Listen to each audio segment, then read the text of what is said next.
Selamat pagi dan salam sejahtera bagi kita semua. Yang kami hormati Bapak Ibu Guru SMA Negeri 1 Kebumen yang berbahagia. Puji syukur kehadirat Allah Subhanahu wa Ta'ala yang telah melimpahkan rahmat, taufik, dan hidayahnya kepada kita, sehingga pada hari ini kita bisa berkumpul di ruangan ini dengan keadaan sehat walafiat dalam acara diseminasi budaya positif. Mari kita buka acara pada pagi hari ini dengan membaca basmalah bersama-sama. Bismillahirrahmanirrahim. Melanjutkan acara yang kedua, yaitu menyanyikan lagu Indonesia Raya dan Mars Kebumen. Hadirin dimohon berdiri.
Hadirin disilakan duduk kembali. Melanjutkan acara yang ketiga yaitu acara inti, penyampaian materi diseminasi budaya positif yang akan disampaikan oleh Ibu Aditya Purwandari Karlina SPD. Kepada Ibu Aditya Purwandari Karlina SPD, disilakan. Bismillahirrahmanirrahim. Terima kasih kepada Mbak Hindun. Assalamualaikum warahmatullahi wabarakatuh. Waalaikumsalam warahmatullahi wabarakatuh. Selamat pagi Bapak Ibu semua. Salam semangat dan bahagia. Semuanya bahagia ya? Terlebih dahulu saya ucapkan terima kasih kepada Bapak dan Ibu yang sudah berkenan hadir di sini, meluangkan waktunya untuk menghadiri acara praktik baik saya mengenai budaya positif yang telah saya pelajari di modul 1.4. Selanjutnya sholawat serta salam saya ucapkan kepada Nabi Muhammad SAW karena beliaulah yang selalu kita nanti-nantikan syafaatnya di yaumil akhir nanti.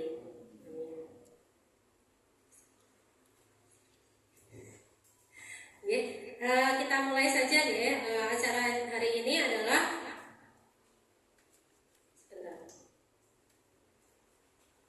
menyebarkan pemahaman dan penerapan pengalaman budaya positif. Ini saya di sini sebagai CGP angkatan 9 dari SMA Negeri 1 Kebumen bersama teman-teman saya yang lain tentunya.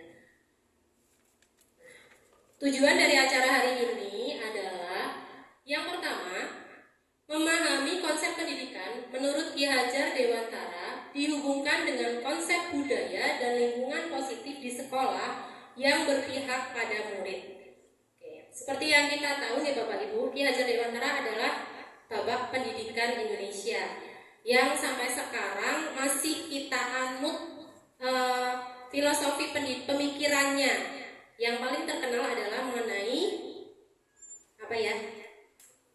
Tutwuri Handayani, ya, sistem Among. Secara lengkap, sistem Among itu berbunyi ing ngarsa sing tulodo, ing madya mangun karsa, Tutwuri Handayani. Nah, ing ngarsa sing tulodo itu artinya di depan memberikan teladan atau contoh ya. Jadi kita sebagai guru itu hendaknya memberikan teladan atau contoh kepada anak didik kita. Yang kedua adalah ing madya mangun karso. Mangun itu artinya apa ya Bapak Ibu ya? Membangun ya. Membangun karso atau membangun semangat, ide atau gagasan.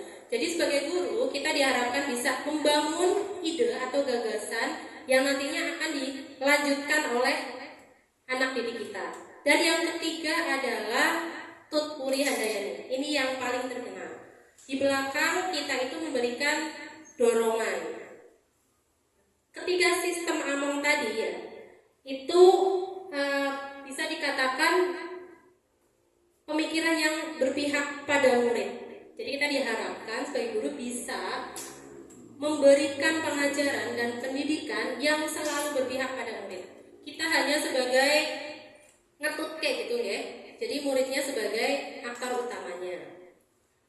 Yang kedua, memahami peran sebagai guru untuk membangun budaya positif dengan menerapkan konsep disiplin positif dalam berinteraksi dengan murid. Di sini, sebagai guru kita harus membangun budaya positif. Budaya positif itu bermacam-macam. Salah satunya dengan menerapkan konsep disiplin positif. Konsep ini bisa dikuatkan dengan memberikan teladan.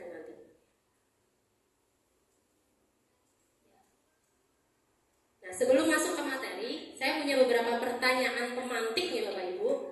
Yang pertama, apakah benar kita menginginkan murid dengan disiplin positif? Benar ya. Yang kedua, apakah benar atau Anda setuju hukuman itu dapat mendisiplinkan anak? Tidak selalu, ya. Ada yang menjawab tidak selalu, ada yang menjawab tidak. Gitu. Yang ketiga, apakah Anda setuju pemberian hukuman dengan hal positif seperti membaca dan membersihkan kelas itu dapat meningkatkan disiplin anak? Tidak. Tapi Bunia diam aja, bingung. Ya mungkin ada yang masih ragu-ragu ya. Apa benar sih pemberian hukuman dengan hal positif itu bisa meningkatkan disiplin anak? Lalu yang terakhir, apakah Anda setuju memberikan reward atau penghargaan itu dapat meningkatkan motivasi belajar anak? Ya, ada yang setuju, ada yang tidak. Ya, kadang-kadang mungkin bisa. Nah, pertanyaan-pertanyaan ini nanti bisa kita jawab dengan pasti setelah kita menyaksikan materi selanjutnya ya. Budaya positif yang pertama. Budaya positif itu terdiri dari beberapa konsep inti. Nah, di sini ada 8 konsep inti yang nanti akan saya jelaskan secara rinci. Yang pertama, perubahan paradigma belajar. Paradigma. Pernah dengar istilah paradigma nggak Bapak Ibu? Paradigma. Ya, cara pandang. Perubahan cara pandang dalam belajar. Yang kedua, disiplin positif itu sendiri. Yang ketiga, nilai-nilai kebajikan. Yang keempat, kebutuhan dasar manusia. Lalu ada motivasi perilaku manusia, posisi kontrol guru, keyakinan kelas, dan yang terakhir segitiga restitusi. Nah, kedelapan materi ini saling berkaitan untuk membentuk budaya positif yang utuh. Yang pertama dulu, perubahan paradigma dalam belajar. Paradigma pembelajaran filosofi pendidikan menurut Ki Hajar Dewantara. Yang pertama ada pengajaran dan pendidikan. Kalau dulu mungkin sebelum kita belajar, kita tahunya pengajaran dengan pendidikan itu sama ya. Ternyata itu berbeda. Pengajaran itu nanti konsepnya atau fokusnya itu ke menciptakan manusia Indonesia yang beradab.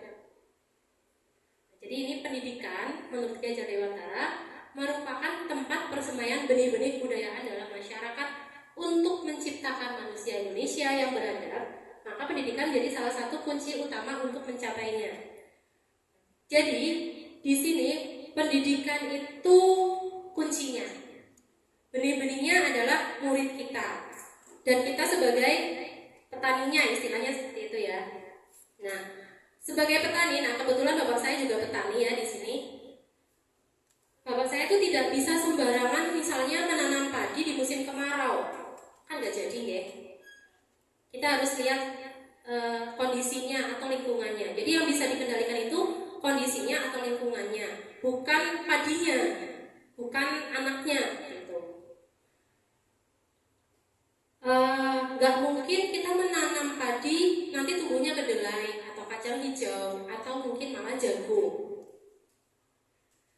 Nah, kita harus tahu kondisi apa yang memungkinkan agar pertumbuhan padi maksimal menjadi padi yang berkualitas super misalnya seperti itu. Nah, itu adalah tugas seorang guru sebagai petani. Nah, tadi pengajaran ya, fokusnya ke menciptakan manusia yang beradab, sedangkan pendidikan itu menciptakan ruang bagi murid untuk bertumbuh secara utuh, mampu memuliakan diri dan orang lain, merdeka secara batin, dan menjadi mandiri atau merdeka secara lahir. Kekuatan diri atau kodrat yang dimiliki menuntut murid menjadi cakap mengatur hidupnya dengan tanpa terperintah oleh orang lain. Jadi tujuan pendidikan di sini adalah mengantarkan murid agar dia bisa tumbuh untuk memuliakan dirinya sendiri. Agar bisa memuliakan orang lain, kita kan harus bisa memuliakan diri sendiri dulu. Jadi anak bisa menghargai atau memuliakan dirinya sendiri dulu, lalu merasa merdeka secara batin, secara lahir, lalu nanti akhirnya, goalnya, dia itu dapat cakap dan terampil mengatur hidupnya tanpa terperintah oleh orang lain. Ya mungkin dalam prosesnya itu ada sedikit pemaksaan, karena katanya awalnya terpaksa, tapi nanti lama-lama menjadi terbiasa. Oke, pembelajaran dengan paradigma baru, pembelajaran dengan cara pandang yang baru itu merupakan pembelajaran yang dirancang berdasarkan prinsip pembelajaran berdiferensiasi sehingga murid belajar sesuai kebutuhannya berdasarkan tahap perkembangan sesuai teori psikologi modern untuk mewujudkan profil pelajar Pancasila. Nah, di sini yang jadi fokusnya adalah pembelajarannya berdiferensiasi sesuai dengan kebutuhan muridnya dan nantinya akan mewujudkan profil pelajar Pancasila.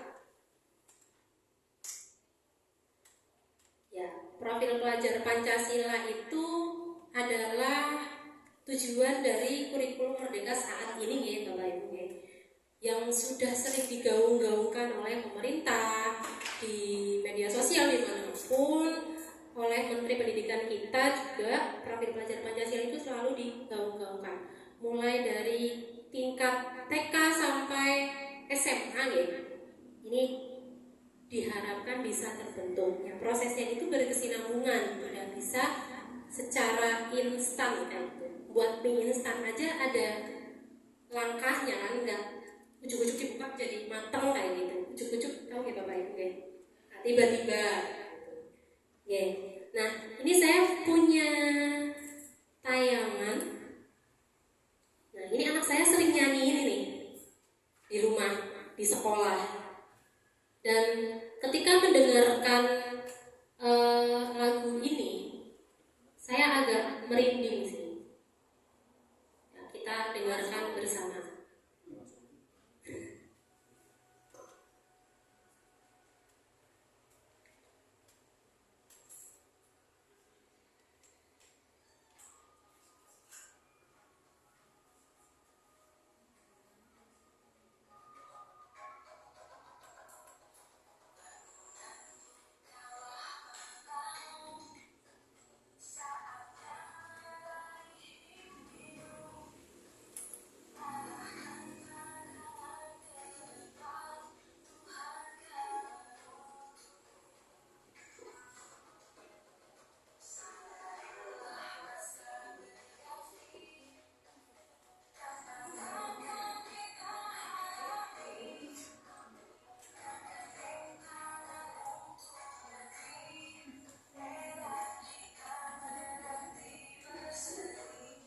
Boleh ikut nyanyi Bapak Ibu kalau misalnya ingin.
Nah, ini lagu yang sering diputar kalau saya mengantarkan anak saya ya, kebetulan anak saya itu SD. Di sekolahnya setiap pagi itu ada apa ya istilahnya, pembiasaan gitu ya. Nah, di sana setiap pagi mereka tuh diputarkan lagu ini, salah satu pembiasaannya. Kenapa? Ya mungkin dari lagu itu akan lebih cepat hafal, akan lebih cepat meresap ini daripada memakai teori. Jadi di sini goal kita pembelajaran dengan paradigma baru adalah terbentuk profil pelajar Pancasila. Nah, ini ada 6 ya. Sebentar.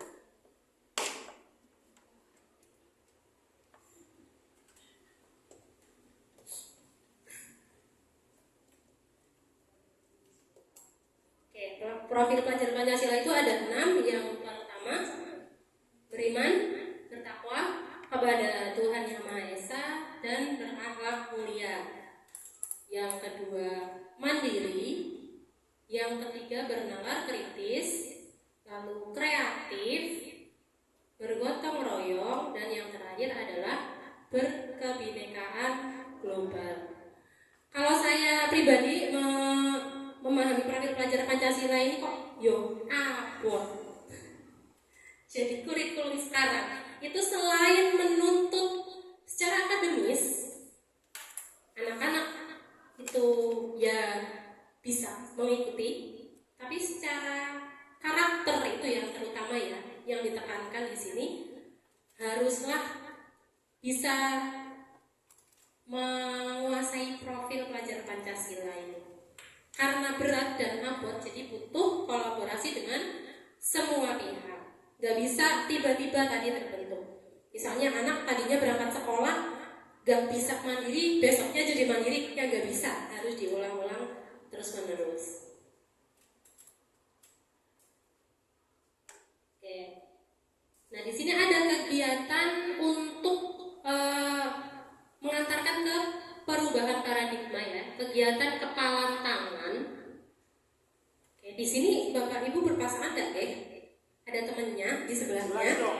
Jelas. Ya, nanti saya berikan peran untuk salah satu Bapak Ibu. Jadi ada peran A dan B. Yang A nanti akan menulis ke selembar kertas atau sticky note yang saya berikan, lalu digenggam dalam tangan dan disimpan. Bayangkan itu sebagai sesuatu yang sangat berharga. Si A ini harus menjaga sekuat tenaga karena apa yang ditulis itu sangat penting bagi kehidupannya. Dan nanti tugasnya B adalah mencoba dengan segala cara untuk membuka kepalan tangan si A. B itu boleh melakukan apapun, bujuk, menghardik, menggoda, memukul, bahkan menawari dengan uang. Pokoknya yang penting si A itu bersedia membuka kepalan tangannya. Nanti saya bagikan stiker note-nya dan pulpennya ya Bapak Ibu. Yang berperan sebagai A di sini siapa? Kanan apa kiri? Oh, mau ganti sama Mbak Elmo? Mau ganti sama Sarip ya boleh. Mas Sarip ya. Sarip punya berapa ini? Iya enggak harus bayar. Ayo berdua aja. Saya meraih 2, Bu. Aduh. Oke, meraih 2 ini coba kita taklukkan. Kita lihat apakah Pak Sarip bisa menampilkan kita ini. Ini masih kan di salah. Ini juga ini tangannya.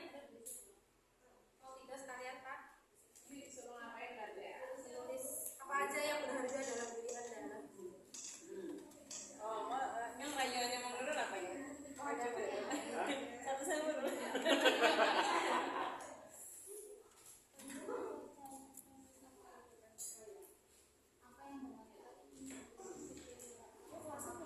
Oke, saya berikan waktu Bapak Ibu yang A untuk menuliskan sesuatu yang berharga dalam dirinya. Satu aja nggak apa-apa. Kalau sudah silakan dilipat kecil atau diremas seperti itu ya, agar bisa tergenggam dengan kuat di tangan masing-masing.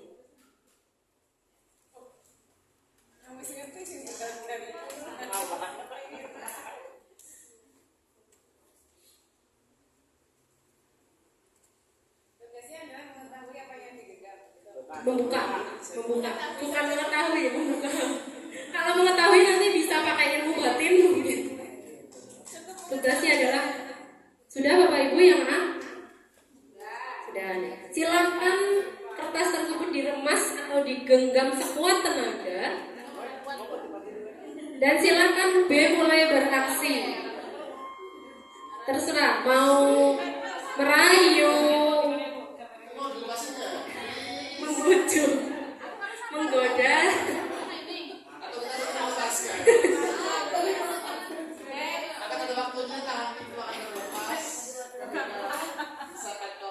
Ya, saya beri waktu berapa ya? 1 menit ya untuk menggoda, merayu, membujuk si A.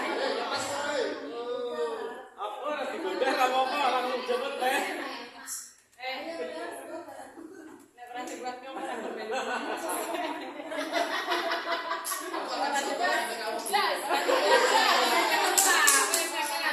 Waktunya terbatas Bapak. 1 menit kan seumur hidup.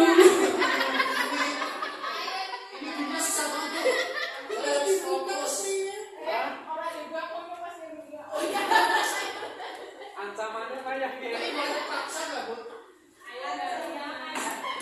Boleh dipaksa, digelitikin juga boleh. Oh, tidak boleh menyentuh. Oke, waktunya habis ya Bapak Ibu. Nah, ini hanya games atau permainan. Jadi bagaimana? Apakah A berhasil merelakan membuka tangannya? Sudah dong, berhasil. Apakah B berhasil membujuk, merayu, menghantam, menghardik, mengancam? Oke, ternyata tidak berhasil, nggih. Oh, ada yang berhasil, 1. Oh, berhasil. Oke, tadi apa yang dilakukan? Berarti segala cara dilakukan agar terbuka seperti itu, nggih. Nggih. Kok dibuka sih? Terancam. Oh. Oke. Nah, ternyata sebagian besar si A ini tidak mau membuka kepalan tangannya atau tidak mau menyerahkan apa yang berharga di dalam hidupnya. Walaupun si A itu menawari misalnya uang 100 juta ya, karena nggak ada mungkin nggak mau ya. Kalau ada ya dipikir-pikir gitu ya. Nah, ternyata hal tersebut, kegiatan tadi ya, games tadi itu berhubungan dengan teori kontrol perubahan. Ini maksudnya antara guru dan murid. Ini tokohnya namanya Dr. William Glasser. Di sini dia menyatakan atau mengungkapkan jika kontrol perilaku seseorang hanya dapat dikendalikan oleh dirinya sendiri. Jadi si A ini yang bisa membuka, memutuskan membuka atau menutup tangannya tadi. Si B itu mau melakukan apapun ternyata tidak mempengaruhi si A. Jadi benar ya apa yang dinyatakan atau diungkapkan oleh Dr. William Glasser ini. Perilaku seseorang hanya dapat dikendalikan oleh dirinya sendiri. Tapi ternyata selama ini kita miskonsepsi ya, salah kaprah mengenai teori kontrol dari guru ke murid maksudnya. Nah ini anggaplah yang belakang itu kita, guru atau orang tua misalnya, dan yang depan adalah anak atau murid. Miskonsepsi yang pertama itu kita hanya punya ilusi. Ilusi itu apa ya Bapak Ibu? Imajinasi saja, memang angan-angan tok gitu ya. Ilusi yang pertama, guru itu dapat mengontrol murid. Yang kedua, ilusi bahwa semua penguatan positif, efektif dan bermanfaat. Yang ketiga, ilusi bahwa kritikan dan membuat rasa bersalah mampu menguatkan karakter. Pernahkah Bapak Ibu mengkritik atau membuat rasa bersalah murid-muridnya?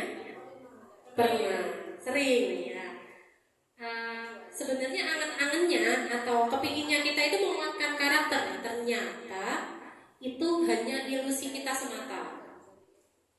Dan yang terakhir, ilusi bahwa orang dewasa itu berhak memaksa, dan itu sering kita lakukan deh. Kalau misalnya perintah atau ekspektasi kita tidak dituruti, biasanya kita cenderung memaksa, baik terhadap murid ataupun terhadap anak kita sendiri malah. Kita harus mengubah cara pandang tersebut ya Bapak Ibu. Nah, itu ya tadi mengubah paradigma stimulus respon ke pendekatan teori kontrol. Siapa sih sesungguhnya yang memiliki kontrol?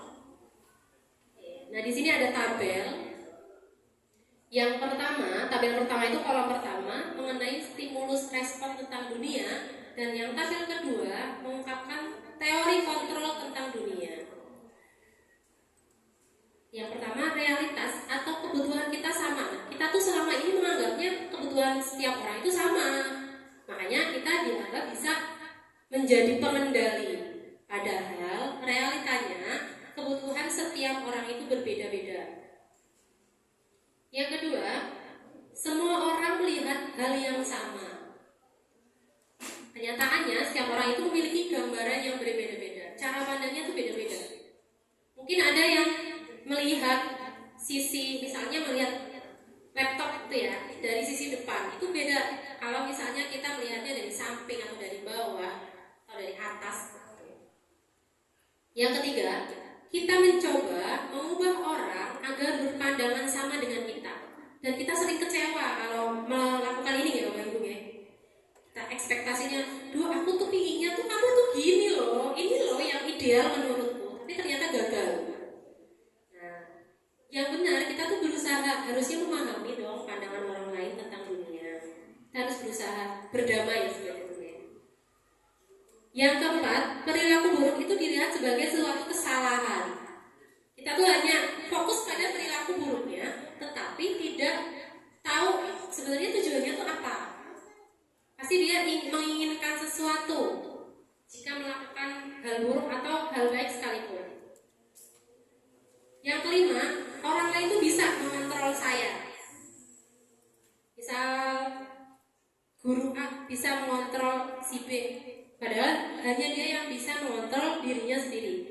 Nah, itu yang tadi terjadi di games genggaman tangan ya.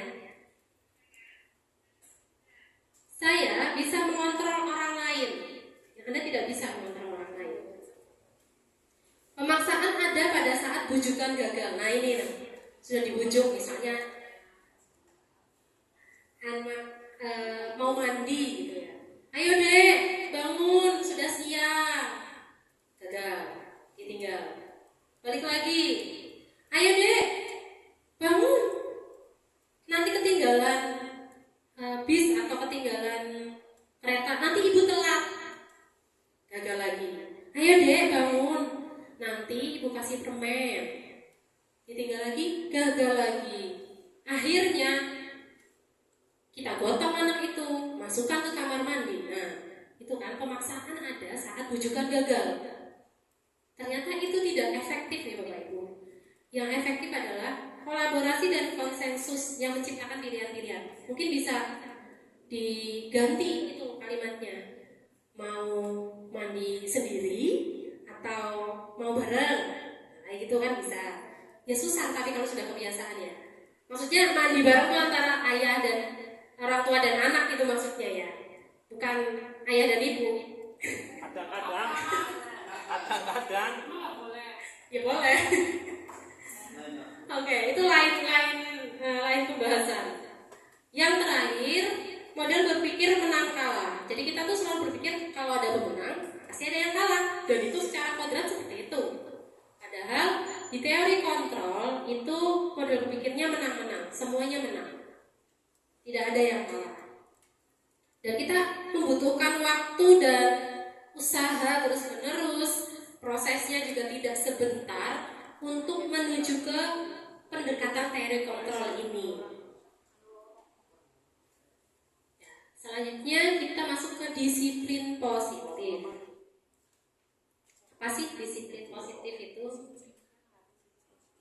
Saya pribadi ya, taunya dari kecil disiplin itu tertib, patuh. Ternyata disiplin itu artinya belajar, bukan patuh atau tertib.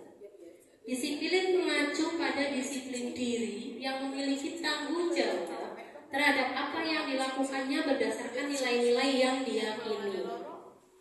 Jadi kalau misalnya kita bilang ke anak-anak kita, ayo dong yang disiplin, salah ya. Padahal disiplin itu kan belajar. Belajar kan sepanjang hayat ya, nggak bisa. Mungkin yang hal sederhana deh, misalnya anak-anak telah mengumpulkan tugas. Nah kita bilang, ayo dong yang disiplin. Nah sebenarnya dia paham atau enggak makna disiplin itu sendiri apa? Disiplin itu artinya belajar. Disiplin positif merupakan salah satu cara penerapan disiplin yang bertujuan untuk menumbuhkan kesadaran serta memberdayakan peserta didik tanpa imbalan, penghargaan, reward, ancaman, ataupun hukuman. Susah nggak Bapak Ibu ya? Susah ya? Ya, tapi perlu kita coba nggak ya? Perlu. Kenapa perlu dicoba? Ya, karena kita belum bisa tahu kalau tidak mencoba. Nah, disiplin positif itu kan cara penerapan disiplin, cara belajar ya. Tadi kan disiplin belajar yang bertujuan untuk menumbuhkan kesadaran. Nah, ini harus pelan-pelan, konsisten, berkesinambungan, dan tidak boleh sepenggal-sepenggal. Kita harus memberitahu tanpa ancaman, tanpa reward atau hukuman. Dia sadar sendiri, dia harus berlaku disiplin. Tujuan tadi ya penyebaran pemahaman ini adalah sebagai guru kita itu harus menciptakan peserta didik yang memiliki disiplin diri sehingga mereka dapat berperilaku mengacu pada nilai-nilai kebajikan universal dan memiliki motivasi intrinsik dalam perubahan perilaku ke arah yang lebih baik. Nah di sini ada beberapa kata yang mungkin baru didengar. Nilai-nilai kebajikan universal siapa? Lalu ada motivasi intrinsik. Nah, selanjutnya akan dibahas di slide selanjutnya ini ya. Ini dia yang dimaksud dengan nilai-nilai kebajikan universal. Nilai yang disepakati bersama lepas dari suku bangsa, agama, bahasa maupun latar belakangnya. Jadi ini harus disepakati bersama. Dapatnya itu dari kesepakatan, bukan tiba-tiba ada. Saya punya beberapa contoh nilai kebajikan institusi atau organisasi yang saya cari ini ya. Yang pertama, tentu kita tidak asing lagi, profil pelajar Pancasila. Luar biasa loh Bapak Ibu kalau misalnya kita bisa membersamai ya, pertumbuhan anak didik kita agar memiliki profil pelajar Pancasila ini. Luar biasa sekali. Beriman, bertakwa, berakhlak mulia, berkebinakaan global, bergotong royong, mandiri, bernalar kritis, kreatif. Ini luar biasa sekali. Kalau misalnya anak sudah sampai mencapai titik ini, wis selesai atau belum ya? Ya belum, karena ini kan gak akan mungkin tercapai dalam waktu yang singkat. Yang kedua, ada Ibu Primary Years Program atau PYP. Ini sama sih, sama sebenarnya nilai salah satu nilai kebajikan yang disepakati oleh ini Primary Years Program mengenai toleransi, rasa hormat, integritas, mandiri, menghargai, antusias, empati, keingintahuan, kreativitas, kerjasama, percaya diri, dan komitmen. Ada lagi ini mengenai keterampilan hidup atau life skill. Apa saja ini? Dapat dipercaya. Terus apa lagi ini aku baca? Lurus hati, jujur maksudnya mungkin ya. Pendengar yang aktif, tidak merendahkan orang lain, dan memberikan yang terbaik dari diri.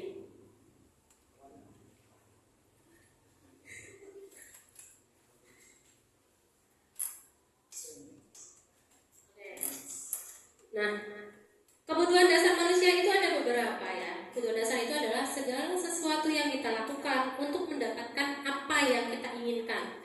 Seluruh tindakan yang kita lakukan memiliki tujuan tertentu, dan semua usaha terbaik yang kita lakukan adalah dalam rangka agar kebutuhan dasar kita terpenuhi dengan baik. Kebutuhan dasar manusia ada 5. Yang pertama, bertahan hidup. Ini kalau dulu kita belajar itu kebutuhan primer kalau saya, kebutuhan primer. Itu ada makanan, pakaian, tempat tinggal, keamanan dan kesehatan. Ternyata keamanan dan kesehatan sekarang sudah masuk ke kebutuhan primer. Yang kedua, kasih sayang dan rasa diterima.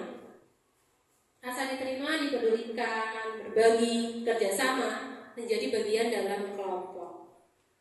Yang ketiga, penguasaan. Itu meliputi harga diri, keinginan untuk dianggap pemimpin, berprestasi, diakui, dan didengar.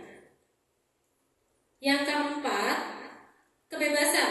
Itu meliputi mandiri, memiliki pilihan, mencoba hal baru, mampu mengendalikan arah dirinya. Dan yang terakhir adalah kesenangan. Bermain, humor, antusiasme, tertawa. Ternyata kelima kebutuhan dasar ini harus terpenuhi, baik dari dalam diri kita sendiri maupun untuk murid-murid kita. Apa yang terjadi kalau misalnya salah satu tidak terpenuhi? Nah, ini apa yang terjadi jika kebutuhan dasarnya itu tidak terpenuhi? Itu tadi ya, semua orang itu pasti berusaha dengan berbagai cara, baik dengan cara yang positif ataupun negatif, untuk memenuhi kebutuhan dasarnya. Nanti jika misalnya mereka tidak terpenuhi kebutuhan dasarnya, mereka cenderung akan melanggar peraturan dan melanggar atau melakukan hal-hal yang tidak sesuai dengan nilai-nilai kebajikan yang sudah saya sebutkan di depan tadi.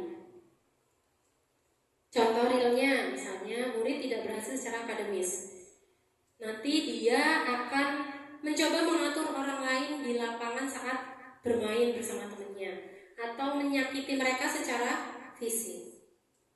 Lalu misal murid itu tidak diterima oleh teman-temannya karena dia berbeda, mungkin pendiam sekali atau apalah ya.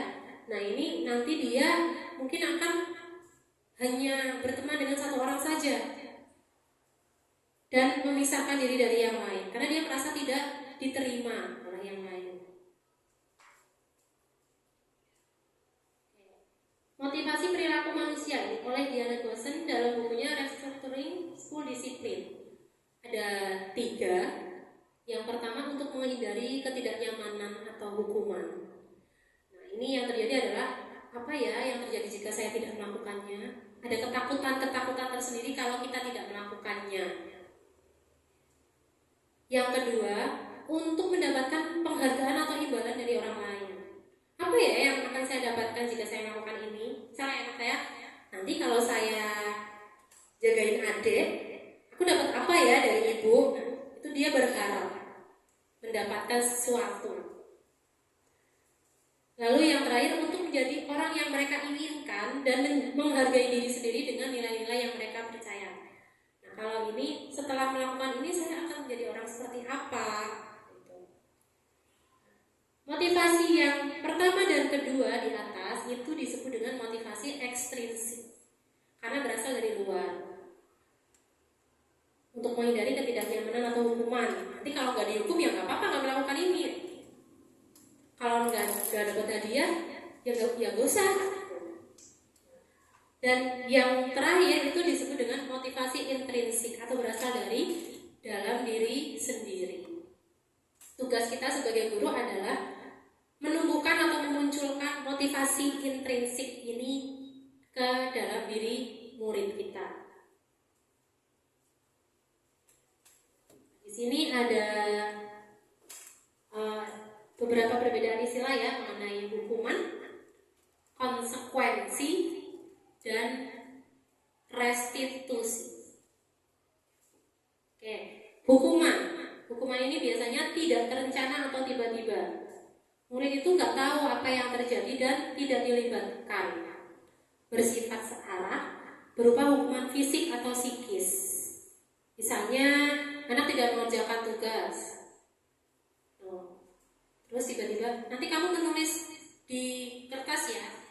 saya tidak akan mengulangi hal ini sebanyak 100 kali. Nah, itu adalah hukuman karena tidak melibatkan si anak. Itu adalah keputusan mutlak dari gurunya yang tidak bisa diganggu gugat seperti itu ya. Itu namanya hukuman. Konsekuensi ini disepakati atau dibuat sesuai aturan. Jadi awalnya itu ada aturannya, ada kesepakatan dulu. Kalau nanti dilanggar, baru dilakukan. Misalnya tadi kasusnya sama, tidak mengumpulkan tugas. Di awal sudah ada kesepakatan dulu. Kalau nanti kamu tidak mengerjakan tugas, konsekuensinya misalnya harus apa? Yang berupa konsekuensi itu apa Bapak Ibu? Mengerjakan tugas tambahan. Ya bisa. Tugasnya jadi tambah 1 atau 2 nomor misalnya seperti itu. Tapi itu kesepakatan dulu, bukan keputusan mutlak gurunya. Tapi di sini murid tetap tidak nyaman kan? Maksudnya yang jadi tersangkanya tetap muridnya, dan guru tetap memonitor murid. Dan yang terakhir itu restitusi. Di sini restitusi artinya adalah proses menciptakan kondisi bagi murid untuk memperbaiki kesalahan. Ini ada kolaborasi yang mengajarkan murid untuk mencari solusi sendiri. Jadi harusnya diajak ngobrol dulu kalau dia melakukan suatu kesalahan. Nah, selama ini yang tadi kita tampilkan di awal sebagai pertanyaan pemantik tadi ya, penghargaan atau reward apakah bisa memunculkan motivasi anak? Nah, di sini ternyata tidak bisa, Bapak Ibu. Penghargaan itu juga merupakan hukuman. Kenapa? Karena ada beberapa kelemahan dari penghargaan. Yang pertama, pengaruh jangka panjang dan jangka pendek. Jadi dia tuh seperti kecanduan gitu loh. Ada pengaruh jangka panjang dan jangka pendek. Kalau nanti dikasih reward itu seperti kecanduan. Besok dapat reward lagi gitu. Lalu yang kedua, penghargaan itu menghukum. Menghukum terutama bagi yang tidak pernah dapat penghargaan. Merasa, kok dia terus sih yang dapat penghargaan? Malah mungkin kesannya, lah pasti dia lagi yang dapat kayak gitu kan. Jadi dia nggak ada, orang lain nggak ada motivasinya. Yang ketiga, penghargaan mengurangi ketepatan. Yang keempat, penghargaan itu tidak efektif. Yang kelima, penghargaan merusak hubungan, itu menimbulkan rasa iri di antara teman yang lain. Lalu menurunkan kualitas, mematikan kreativitas, dan mengurangi motivasi intrinsik tentunya, karena dia berasal dari luar atau ekstrinsik. Pengganti penghargaan itu bisa dengan pengakuan atau apresiasi kebajikan ya Bapak Ibu. Nah, ada hal-hal yang perlu diperhatikan dalam memberikan apresiasi. Yang pertama, beri dukungan secara khusus. Yang kedua, beri pengakuan secara pribadi. Lalu beri pengakuannya itu kepada semua murid secara bergantian, jangan cuma fokus ke satu anak saja. Lalu beri pengakuan secara konsisten. Dan yang paling penting ini, fokus pada prosesnya, jangan pada hasilnya. Misalnya awalnya dia tidak mengumpulkan tugas tepat waktu, lalu kemudian dia mengumpulkan tugas tepat waktu. Jangan terus, nah, kui bisa tepat waktu, telat maning gitu. Nah itu kita harus mengapresiasi usahanya. Kamu hebat loh, bisa ternyata ya tepat waktu. Dia tuh merasa dihargai. Oke, selanjutnya ini ada 5 posisi kontrol guru. Yang pertama, sebagai penghukum, lalu pembuat merasa bersalah, teman, terus ada sebagai pemantau, dan yang terakhir adalah sebagai manajer. Contoh penerapan posisi kontrolnya adalah misalnya ada kasus murid tidak memakai atribut lengkap saat upacara. Ketika sebagai mungkin akan diminta hormat pada bendera selama 1 jam. Itu nggak ada hubungannya ya. Nggak pakai atribut sama hormat ke bendera selama 1 jam. Lalu misal berapa kali ibu bilang atau berapa kali sih ibu harus memberitahu kamu selalu mengecewakan ibu. Kira-kira itu posisi kontrolnya sebagai apa? Iya, merasa bersalah itu dia. Lalu ini masih kasus yang sama. Ayo dong ikuti aturan sekolah, tolong bantu ibu ya sekali ini. Ya sudah, tidak apa-apa. Lain kali jangan sampai kamu berbuat seperti ini lagi ya. Ya teman. Tuh. Lalu ini yang terakhir, yang terakhir ya. Kamu sudah melanggar peraturan sekolah. Kamu tahu konsekuensinya. Setelah upacara, kamu pakai atributnya jangan hilang lagi ya. Nah, dia sebagai pemantau. Dan ini kamu tahu apa kesalahanmu? Kira-kira bagaimana kamu memperbaiki kesalahanmu? Ini posisinya sebagai apa? Manager. Nah, kita praktek ya Bapak Ibu ya. Di sini ada beberapa pernyataan. Kira-kira posisi kontrol Bapak Ibu itu di mana? Ini. Saya kecewa sekali dengan kamu.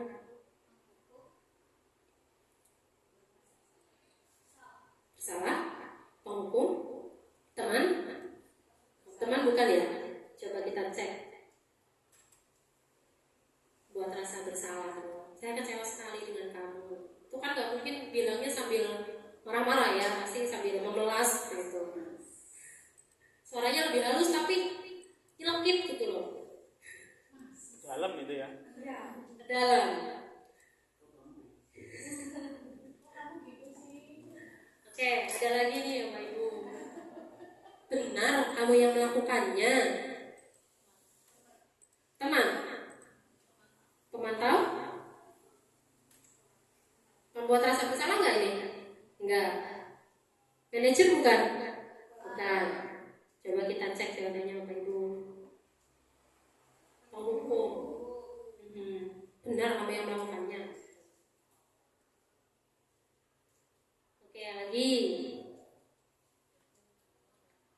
Apa rencana untuk menyelesaikan masalah ini? Ya, jelas ya ini ya. Gak mungkin kan kita bilangnya, apa rencana kamu sambil mata melotot kayak gitu kan enggak. Dia sebagai manajer, ini yang paling ideal sebenarnya. Lalu ada lagi, ayolah lakukan demi ibu. Ini agak merajuk gitu. Teman ya. Teman. Tuh. Lagi, kamu tidak pernah mendapatkan nilai jika kamu tidak mengerjakan tugas. Apa ini? Pemantau. Karena ada kesepakatan di awal biasanya. Kalau nggak ngerjain yang dapat nilai. Sebagai pemantau.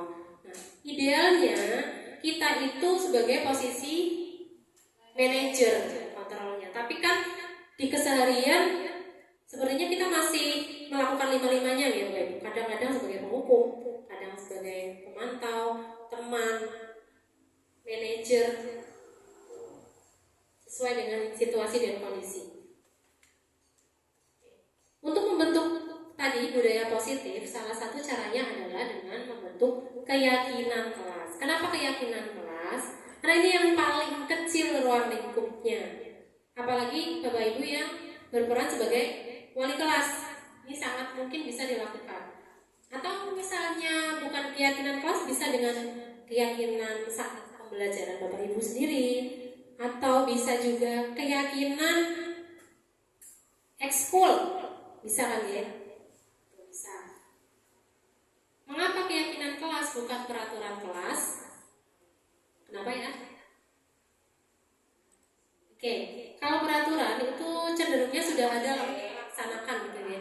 Kalau keyakinan itu harus ada kolaborasi atau kesepakatan dari beberapa pihak, dari murid maupun gurunya. Nah, pembentukan keyakinan kelas ini harus bersifat abstrak Lalu berupa pernyataan universal secara umum saja, dibuat dalam pernyataan yang positif, sedikit saja agar mudah diingat, lalu sesuai dengan kondisi kelas atau sekolah, dan melibatkan semua kelas atau sekolah, dan terakhir bersifat fleksibel. Jadi misalnya keyakinan ini ada yang melanggar sebenarnya, banyak gitu yang melanggar. Kita mungkin perlu meninjau kembali keyakinan kelasnya itu, apakah perlu direvisi atau tidak. Bisa setiap semester keyakinan kelasnya berubah sesuai dengan sikon. Langkah-langkah pembentukan keyakinan kelas. Yang pertama, siswa menulis keyakinan yang mereka inginkan. Jadi setiap siswa atau setiap murid itu memberikan ide atau masukan terkait dengan keyakinan apa sebenarnya yang mau diyakini. Lalu yang kedua, guru dan siswa mengulas keyakinan yang telah tertulis. Jadi nanti dibahas bersama. Lalu guru dan siswa memilah keyakinan kelas yang penting saja. Lalu mengubah keyakinan kelas menjadi kalimat positif, mengecek dan menyepakati keyakinan kelas yang terakhir itu. Terus gimana cara kita mengukur keberhasilan keyakinan kelas ini? Ini ya, terciptanya Merdeka Belajar bagi anak dengan bebas dalam mengemukakan pendapat demi keyakinan-keyakinan yang ingin mereka sepakati bersama. Kalau ukurnya tuh di sini. Tadi kan membentuknya bersama-sama ya, minimal. Mereka itu sudah bebas mengungkapkan pendapatnya. Lalu anak didik dapat menjalankan kesepakatan kelas tanpa adanya tekanan. Ini bersama-sama nantinya dan butuh proses. Terjalin komunikasi yang aktif antara guru dengan murid. Kita tuh harus sering-sering mengingatkan. Oh iya, keyakinan kelas itu bukan hanya berlaku untuk murid ya, tetapi berlaku juga untuk gurunya. Dan anak didik dapat menjalankan keyakinan kelas secara luas.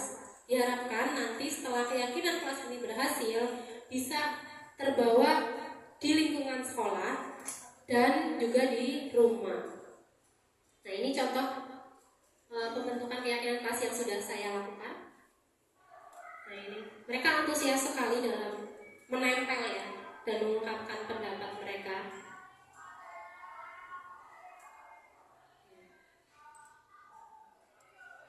Semua siswa atau semua murid itu diminta mengungkapkan pendapat mereka atau memberikan masukan ya kira-kira selama beberapa pekan atau selama 1 semester ke depan apa yang mau kita yakini bersama. Setelah itu saya memilah-milah bersama-sama siswa atau bersama murid untuk menentukan yang mana yang mau kita sepakati bersama. Nah, ini keyakinan kelas dengan kelas yang saya waleni. Yang pertama ini saling menghormati, disiplin, cinta kebersihan, bertanggung jawab, kelas yang aman dan nyaman, religius, tertib. Ya, jangan banyak-banyak agar bisa diingat dan juga dilakukan. Lalu di sini semuanya juga menggunakan kalimat yang positif, tidak ada kata jangan membuang sampah. Nah, itu jangan gunakan kata jangan atau negatif atau tidak. Karena saya juga sebagai pembina ekskul Gracia ya di sini. Nah, ini juga keyakinan ekskul yang saya bentuk bersama dengan anak-anak. Oke. Yang terakhir, jika anak-anak atau murid kita melakukan kesalahan, kita bisa menerapkan segitiga restitusi untuk memperbaiki kesalahan mereka. Apa sih segitiga restitusi? Proses pengkondisian murid untuk memperbaiki kesalahan. Proses ini perlu kolaborasi untuk mencari suatu pemecahan masalah dan diperlukan dialog yang dijalankan oleh guru agar menghasilkan murid yang mandiri dan bertanggung jawab. Lalu diharapkan dari segitiga restitusi ini bisa membantu murid menjadi lebih memiliki tujuan, bisa menerapkan disiplin positif dan memulihkan dirinya setelah berbuat salah. Tahapan segitiga restitusi ada 3. Terlihat nggak Bapak Ibu?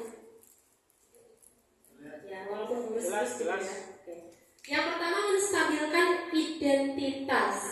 Nah, di sini kalimat yang biasa dipakai, setiap orang pasti pernah melakukan kesalahan. Saya juga pernah. Nah, kalau anak melakukan pelanggaran atau kesalahan, lalu kita mengungkapkan kalimat itu kan otomatis dia jadi calm down ya, jadi tenang gitu kan. Kamu bukan satu-satunya yang pernah melakukan ini kok.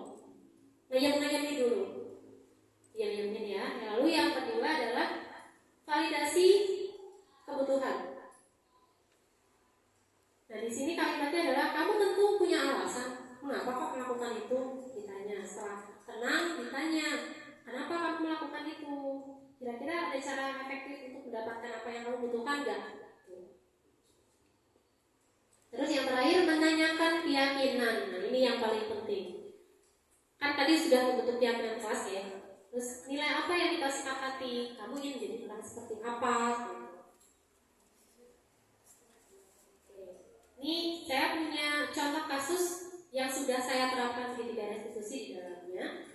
Nah, ini ada anak bernama Rehan belum mengumpulkan tugas mapel kimia ya atas laporan Bu Titi. Kemudian saya sebagai wali kelas memanggilnya untuk dimintai penjelasan. Lalu kemudian saya mempraktikkan segitiga restitusi untuk menanamkan disiplin positif. Ini langkahnya, lalu prakteknya ini. Nah.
Nah, ini contoh yang sudah saya praktekkan ya.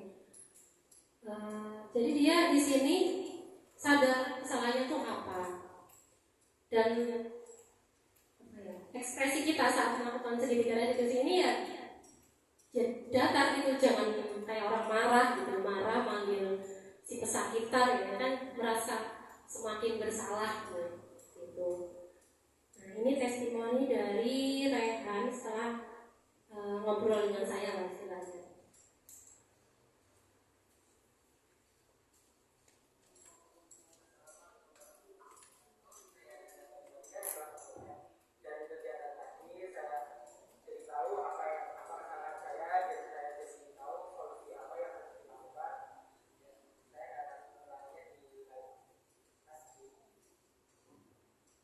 Seperti itu ya Bapak Ibu, contoh penerapan budaya positif yang sudah saya lakukan. Ya, banyak sebenarnya budaya positif lain yang disiplin positif lain yang bisa dilakukan Bapak Ibu guru. Dan sepertinya cukup ya.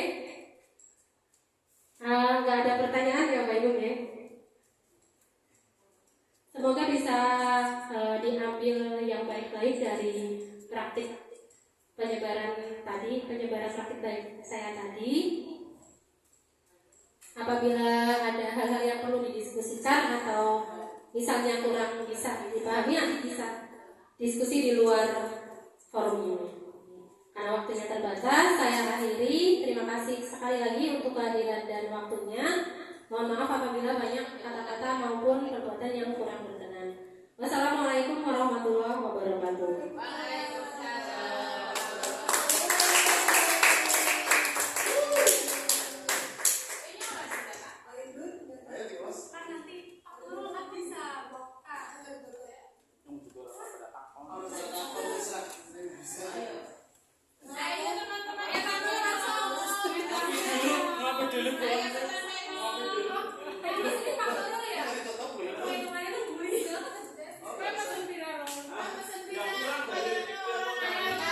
Oke, luar biasa sekali.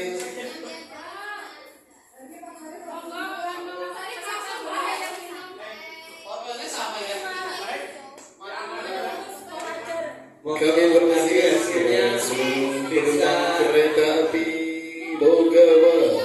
Hasilnya bisa disaksikan pada channel YouTube-nya Butea yang sudah di-share di grup Canda Tawa.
Gandeng ke sini.